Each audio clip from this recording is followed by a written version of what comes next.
Yo les voy a hablar acerca de la ley de Ohm. Para eso necesitamos ver algunas definiciones. Para empezar vamos a definir carga. La carga es la capacidad que tienen algunas partículas de atraer o repeler a cuerpos cargados.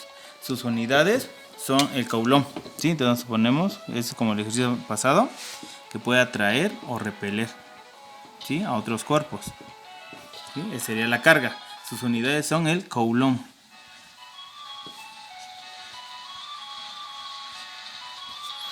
Así es. Ahora, la intensidad se refiere a la capacidad de carga, cuánta carga pasa por unidad de tiempo. Entonces, el símbolo que vamos a utilizar para la intensidad va a ser la letra I mayúscula. Ese sería su símbolo, intensidad. Y se define como la razón de cuánta carga pasa por unidad de tiempo. O sea, es una división, que sería la carga, que vamos a usar la letra Q para representar la carga, ¿sí?, sobre el tiempo. Esa sería la intensidad. Y sus unidades serían la carga, que mencioné acá arriba, es el coulomb. Sería coulomb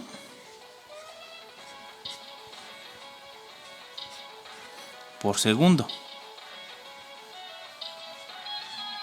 ¿Sí? Es cuánta carga pasa por unidad de tiempo. O sea, es como si fuera un flujo, un río. Entonces, a esta intensidad, sus unidades coulomb entre segundos se le conoce como ampere.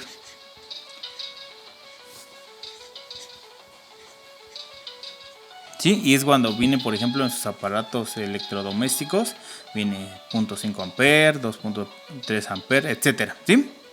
Esas son la intensidad, es decir, cuánta carga está pasando por unidad de tiempo en sus aparatos eléctricos.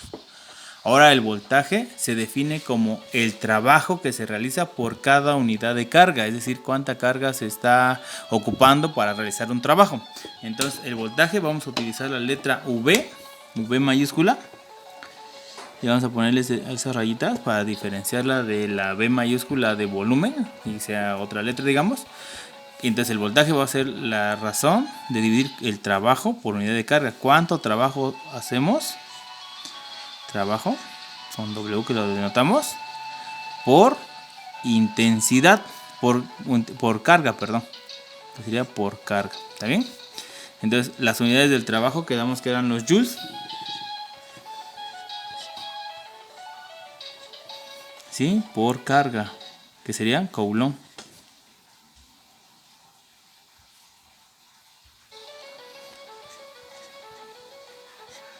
Coulomb. A esas unidades de joules entre coulomb se le conoce como volts, ¿sí? Que si desglosamos los que eran joules, eran kilogramo, metro cuadrado sobre segundo cuadrado. Ahora aquí vamos a agregar el coulomb, ¿sí? Esas serían las unidades del sistema internacional de los volts, ¿sí? Y así queda el voltaje definido. Ahora vamos hacia la resistencia. La resistencia se define como la oposición al flujo o la intensidad que va corriendo a través de un cable. Por ejemplo, los primeros focos tenían una resistencia, que era un alambre muy delgadito que tenían los focos, que cuando pasaba la corriente eléctrica ahí, lo calentaba tanto que brillaba, por eso emitía la luz, ¿sí? Entonces sus aparatos eléctricos contienen resistencias para evitar, cuando hay una sobrecarga eléctrica, que se descomponga, o también para modificar la cantidad de voltaje que se está recibiendo, la cantidad de carga que está recibiendo el aparato, ¿sí? Entonces sus unidades de la resistencia, bueno, la resistencia vamos a usar la letra R para denotarla.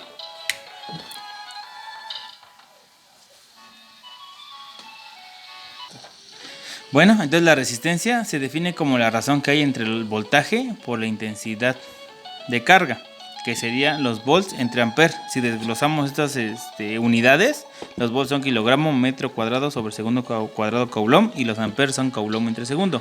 Al simplificar esta división de fracciones, nos queda así: kilogramo metro cuadrado segundo coulomb cuadrado. Esas unidades de la resistencia se denominan como ohms, y que también son representados con la letra griega omega. Bueno, entonces todo esto se resume en lo que le conocemos como la ley de Ohm, que es voltaje es igual al producto de la resistencia por la intensidad.